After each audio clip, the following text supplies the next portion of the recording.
Күні түстен кейін Байден Зеленскийге рұқсат беріпті. Яғни Американың ұзақ қашықтыққа ұшатын зымырандарын Ресейдің ішкі жағына қарай атуға рұқсат беріпті.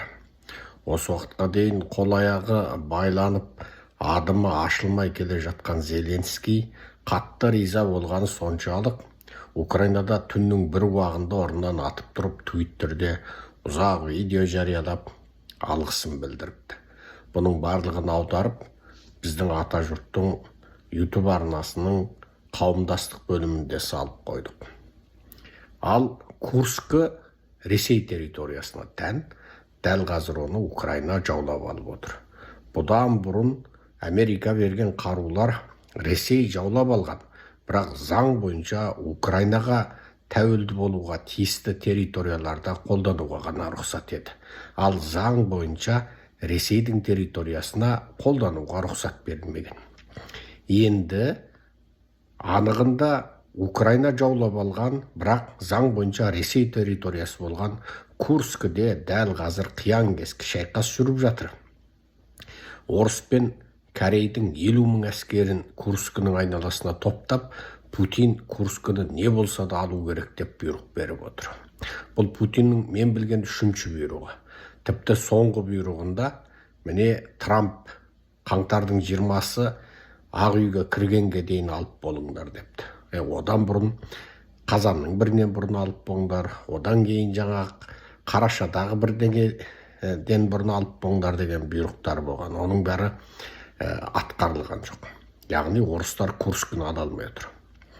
Енді Курскідағы орыс әскеріне, әскери базаларына Американың бұғанға дейін Ресей территориясына атуға рұқсат берілмеген ATACMS, бұлайша атакмыс дейтін қару қолданылуы мүмкін. Енді Хаймарс па, Storm Shadow ма, бұларға әлі берілі ме, берілмей ме, оны алда айтамыз. Бірақ Курскі түбіндегі орыс пен Корейдің 50 мың әскері енді тыңайтқышқа айналғалы тұр. Бұл енді өте жағымды жаңалық.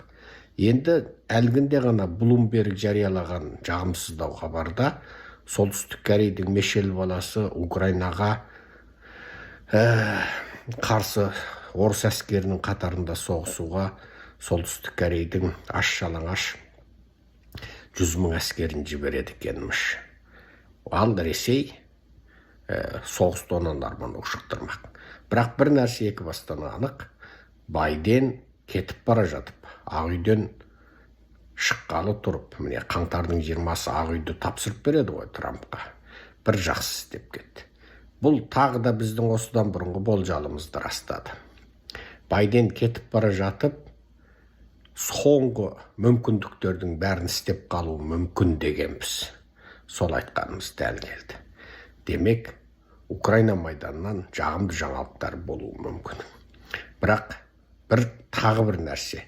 Кешегі сөйлеген тікелей эфирімізде Курскіде орыстар Украина жаулап алған жердің біразын қайтарып алып жатыр. Украиндер ырықсыз орынға түсті. Майдан шебінде Украиндер орыстың өте сұрапыл шабуылына тап келді деп айтқан болатынбыз. Мүмкін Байденнің Украинаға жаны ашыды. Себебі Украиндердің ырықсыз орынға түсіп бара жатқанын көрді. Мүмкін Солтүстік Корейдің Украинаға 13 мың әскер бергеніне бола осыған жауап ретінде деп айтқанымен анығында осылай болуы мүмкін. Ал енді 100 мың әскерді аттандырам деген хабар Байденнің рұқсатынан кейін барып шықты.